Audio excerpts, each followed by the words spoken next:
My name is Daniel, and I was 32 the night I heard her whisper, "I don't think he's coming," and realized my life was about to tilt in a direction I never would have admitted I'd imagined. The cafe was half full, the kind of place that smelled like burnt espresso and rain-soaked coats, all low lighting and quiet indie music that tried too hard to sound comforting. I ducked in to wait out a storm and kill time before a late meeting, my head still cluttered with spreadsheets and unresolved thoughts about a past I pretended no longer had teeth. Then I saw her. Laura. My ex's mother. Sitting alone near the window, hands wrapped around a cup she hadn't touched, her phone face down beside her like she was daring it to disappoint her again. The chair across from her was empty. At first I told myself I was misreading the scene, that people stepped away all the time, that this wasn't my business. But then she leaned forward slightly, shoulders folding inward, and murmured those words under her breath. "Not for anyone. Just truth escaping." Something tightened in my chest, sharp and unexpected, and before my brain could line up all the reasons this was a bad idea, my body was already moving. She looked up when I pulled the chair beside her instead of across. Surprise flickered across her face, followed by a flash of recognition that made her blink twice. "Daniel," she said softly, like saying my name out loud was testing whether this moment was real. "What are you?" "I can go," I said quickly, standing halfway back up, pulse loud in my ears.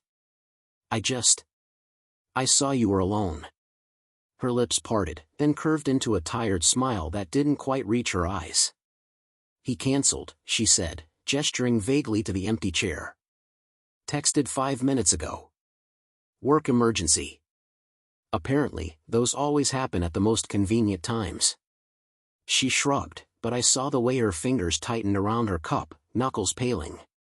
"You don't have to stay." "I know," I said. And after a beat, quieter, "Do you want me to?" She studied me for a long moment. I could practically hear the thoughts behind her eyes, history, propriety, the echo of her daughter's name hovering unspoken between us. Finally, she exhaled, shoulders dropping just a little. "I don't want to be alone right now," she admitted. "If that's okay." It felt more than okay.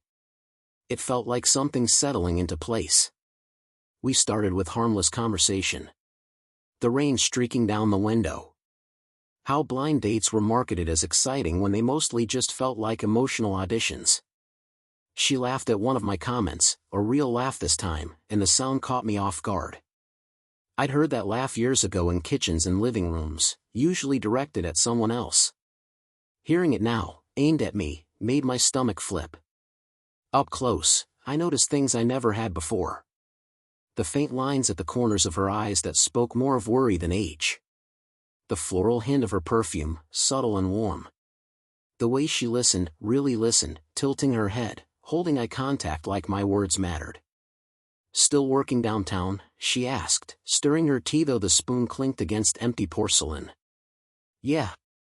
"Same place," I said, then hesitated. "Is this strange for you?" She smiled, thoughtful. "Life is strange," she said. "This is just honest." That word, honest, hung between us, heavy and inviting. I felt the shift then, the way the space between us warmed, the cafe noise fading to a soft blur. I was suddenly hyper-aware of how close her arm was to mine, of the way my breathing had slowed without permission. Halfway through our drinks, she looked at me and said, "Do you know why I agreed to this date?" I shook my head, throat tight. "Because I was tired of feeling invisible," she said simply. No bitterness. Just truth. Tonight was supposed to prove I still mattered to someone. The words hit deeper than I expected. Without thinking, I leaned closer, voice low, sincere in a way that scared. The rain had softened into a steady whisper by the time we stepped outside, the cafe door closing behind us with a muted thud that felt final in a way I wasn't ready to name. Streetlights blurred into golden halos on the wet pavement, traffic hissing past like the city was exhaling around us. We stood there for a second too long, neither of us quite sure what the next move was supposed to be now that the excuse of coffee cups and small talk was gone. "Well," Laura said lightly, tucking her hair behind her ear, a nervous gesture that made my chest tighten. "That was unexpected." Yeah, I replied, hands shoved into my jacket pockets so she wouldn't see how restless they were. Unexpected feels right. I should have said goodbye then. A polite hug, maybe. A clean ending to a moment that already felt dangerously charged. Instead, I found myself asking, "Can I walk you home?" like it was the most natural thing in the world. She hesitated, eyes flicking to mine, then down the street. "It's only a few blocks," she said. "You don't have to." "I know," I said again, realizing how often that word had come up with her. Knowing. Choosing anyway. "I'd like to." She nodded, and just like that, we were moving side by side down the sidewalk, close enough that our arms brushed now and then, each accidental touch sending a quiet jolt through me. The city felt different at night, softer somehow, like it was giving us permission to exist in this in-between space where rules blurred. "I almost canceled tonight," she admitted after a few minutes, voice low. I stared at my closet for an hour and thought, why am I doing this to myself? "What changed?" I asked. She smiled faintly. "I decided I didn't want fear making my choices anymore." That landed harder than she knew. Fear had been steering me for years, fear of repeating old mistakes, of wanting the wrong things, of crossing lines that couldn't be uncrossed. Walking next to her, listening to the rhythm of her steps, I felt that fear stirring, but something else was rising with it. Curiosity. Warmth. A pull I didn't want to analyze too closely. We stopped at a crosswalk, waiting for the light, and she glanced at me. "You seem different," she said. "Different how?" "Calmer," she said. "Happier. Or maybe just more honest." I laughed quietly. "I don't know if I'd go that far." "I would," she said, and the certainty in her voice made my throat tighten.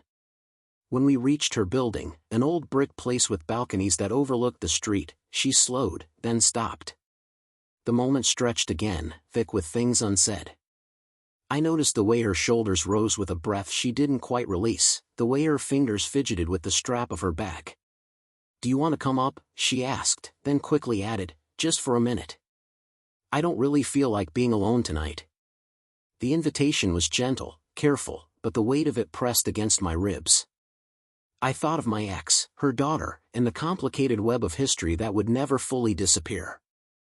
I thought of how alive I felt standing there, how rare that feeling had become. "Okay," I said, surprising myself with how steady my voice sounded. Her apartment was warm and softly lit, the kind of place that felt lived in the best way. A throw blanket draped over the couch, framed photos lining a shelf, the faint scent of vanilla and something floral lingering in the air. She kicked off her shoes and laughed softly. "Sorry, it's a mess. I didn't plan on company." "It's perfect," I said, and meant more than the room. We sat on opposite ends of the couch at first, a careful distance that felt almost ceremonial. She poured us each a glass of water, hands steady but eyes watchful, like she was monitoring herself for signs of weakness. "I should probably say this," she began, turning toward me. "I don't want this to be confusing. Or hurtful." "I don't either," I said. "But I don't want to pretend tonight didn't matter." She looked at me then, really looked, and the vulnerability in her gaze stripped something bare in me. "I'm scared," she admitted. "Not of you. Of what this means." "I'm scared too," I said, the honesty rushing out now that the door was open. "But I think I'd regret it more if I walked away." Silence settled between us, heavy but not uncomfortable. Slowly, without either of us quite deciding it, the space on the couch disappeared. Our shoulders touched, then leaned. Her head tipped toward mine, resting there like it belonged, and I felt the warmth of her seep into me, steady and grounding. Nothing else happened. No rush. No crossing of lines we weren't ready to face yet. But as I sat there, heart beating in time with hers, I knew the distance between us, whatever it had once been, was gone. The next morning cracked open with a sharp, unkind clarity, the kind that arrives after a night that felt too intimate to be dismissed as coincidence. I woke up with the memory of her weight against my shoulder still warm in my body, even though I was alone in my apartment, staring at a ceiling I suddenly didn't recognize as safe or neutral anymore. My phone lay on the nightstand, silent. No message from Laura. No proof that the quiet, breathing closeness we'd shared hadn't been something my mind embellished in the dark. All day, she hovered at the edges of my thoughts. In meetings, I caught myself replaying the way she'd said she was scared, the way her honesty had felt like an invitation and a warning all at once. By afternoon, I gave up pretending I could focus and texted her something deliberately casual, "Hope you got home okay last night." No pressure.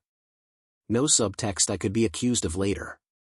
The 3 dots appeared almost immediately, then vanished, then reappeared, and when her reply finally came, "Yes. Thank you for staying," it carried more weight than it should have. We met again 2 days later, not by accident this time. She suggested a quiet park near her place, late afternoon when the sun softened and families thinned out, the city easing into evening. When I saw her walking toward me, hair loose, a guarded smile on her lips, my chest tightened with a mix of anticipation and dread. This was no longer a moment we could pretend hadn't happened. This was a choice. "I've been thinking," she said after a few minutes, stopping near a bench shaded by tall trees. "About us. About whether this is fair." "To who?" I asked gently. She exhaled, looking away.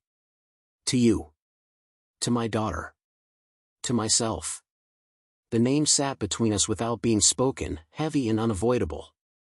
I felt the familiar pull of guilt, the instinct to retreat before things got messy. But retreating had been my reflex for too long. "I don't want to hurt anyone," I said. "But I don't think pretending this isn't real protects anyone either."